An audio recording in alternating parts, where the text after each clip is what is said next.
શું ફરી એક વખત ખેડૂતો ગાંધીનગર માટે કૂચ કરશે? ખેડૂતોના હક માટે ફરી એકવાર મોટું નિવેદન સામે આવ્યું છે.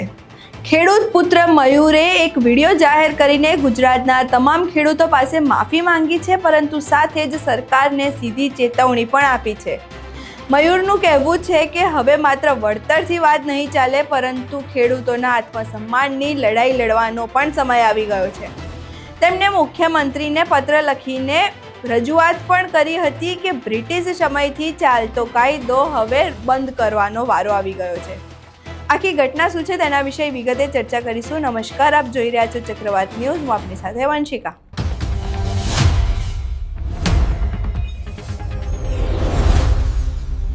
ખેડૂત પુત્ર મયુરે પોતાના વિડીયોમાં જણાવ્યું છે કે તેઓ ગુજરાતના તમામ ખેડૂતો સંગઠનો અને આગેવાનો પાસે દિલથી માફી માંગે છે. તેમણે કહ્યું કે વીજ લાઇન મુદ્દે માત્ર વળતરની માંગ કરવી પૂરતી નથી, પરંતુ ખેડૂતોની મંજૂરી વગર ખેતરમાં વીજ થાંભલા ઊભા કરવાની જે વ્યવસ્થા છે તેને બદલવાની જરૂર છે. મયુરે આરોપ લગાવ્યો છે કે 1885ના ટેલિગ્રાફ એક્ટ અને 2003ના ઇલેક્ટ્રિસિટી એક્ટનો ઉપયોગ કરીને ખેડૂતોની મંજૂરી વગર ખાનગી કંપનીઓ માટે ખેતરોમાં વીજ લાઇન નાખવામાં આવે છે.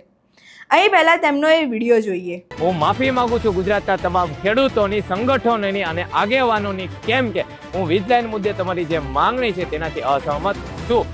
મેં હંમેશા ખેડૂતના પ્રશ્નો સાથે ખેડૂતના માન, સન્માન અને અધિકાર માટે લડવાની વાત કરી છે. મારા માટે હંમેશા ખેડૂતનું આત્મસન્માન મોટું છે. આપણે વળતરની માંગણી તો કરી, પણ આપણે એ માંગણી કરતા ભૂલી ગયા જે આપણે પહેલા માંગણી કરવાની હતી. 2003નો ઇલેક્ટ્રિસિટી એક્ટ પ્રમાણે અંગ્રેજોના સમયના 1885ના ટેલિગ્રાફ એક્ટ પણ અત્યારે ખેડૂતના ખેતરમાં થાંભલા નાખવામાં આવે છે. તો અંગ્રેજોના સમયના 1885ની એક્ટની કલમ નંબર 10 સૂચવે છે કે ખેડૂતની મંજૂરી વગર તે ખેડૂતના ખેતરમાં થાંભલા નાખી શકાય, અને કલમ નંબર 16 સૂચવે છે કે ખેડૂતની મંજૂરી ના હોય તો ખેડૂત ઉપર લાઠી દંડા, તેમને જેલમાં નાખો, તેમના ઉપર ખોટા કેસ કરો, તેમની મા, બેન, દીકરીઓને ઢસડો. આ પ્રકારની છૂટ આપે છે. અને કોના કહેવાથી? ખાનગી કંપનીના કહેવાથી.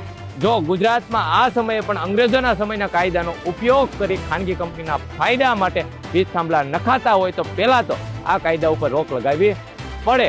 ગુજરાતના હું તમામ આગેવાનો, સંગઠનો અને ખેડૂતોને કહેવા માંગુ છું કે આ કાયદો ખેડૂતના આત્મસન્માન ઉપર ઘા કરે છે. ખેડૂતની મંજૂરી વગર કોઈ પણ થાંભલા નાખી શકે છે. કંપનીના કહેવાથી પોલીસ લાઠી દંડા ખેડૂતની મા, બેન, દીકરીઓને ઢસડી શકે છે. એટલે કે આ કાયદો ગુજરાતમાં હોવો જોઈએ નહીં. અને એના માટે મેં મુખ્યમંત્રીને રજૂઆત કરી દીધી છે કે આ કાયદા ઉપર રોક લગાવવામાં આવે અને આપણી જે માંગણી છે તે પ્રમાણે વળતર આપવામાં આવે. અહીં તમે આ વિડીયો જોયો અને બાદમાં મુદ્દે તેમણે મુખ્યમંત્રીને પત્ર લખીને આ કાયદા પર તાત્કાલિક રોક લગાવવા અને ખેડૂતોને યોગ્ય હક અને વળતર આપવાની માંગ કરી છે.